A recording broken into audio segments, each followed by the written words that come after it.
आप देख रहे हैं क्राइम डाउन न्यूज HD। खबर शामिल करते हैं हाफिजाबाद से। अपने नुमाइंदे की रिपोर्ट के मुताबिक हाफिजाबाद में अवाम के मुहाफिज ही सादा लोग अवाम को लूटने लगे।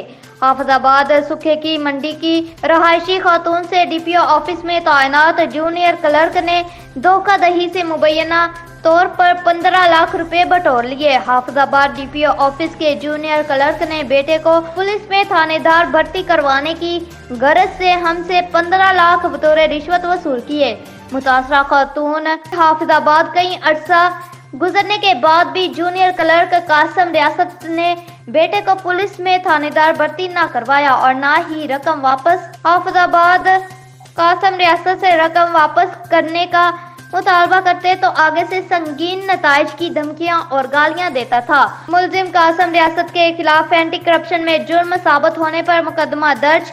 मुतासरा खातून ने IG पंजाब और DPO हाफिजाबाद से मुतालबा किया है कि मुलजिम कासम रियासत के खिलाफ कानूनन कार्रवाई करते हुए रकम वापस करवाई जाए। आइए जानते हैं इस हवाले से। मेरा नाम नूर बख्त है, सुखे की रहन वाली हाँ। मैं कासम रियासत ਨੂੰ पैसे दिते सन, मुंडा 15 लाख रुपया। ਕਾਸਮ ਰਿਆਸਤ ਕੌਣ ਹੈ? राही है सुखे क्या दी रहन वाला है। ਕੀ ਕਰਦਾ? DPO दफ्तर मुलाजम है, यूनियन कर रखे।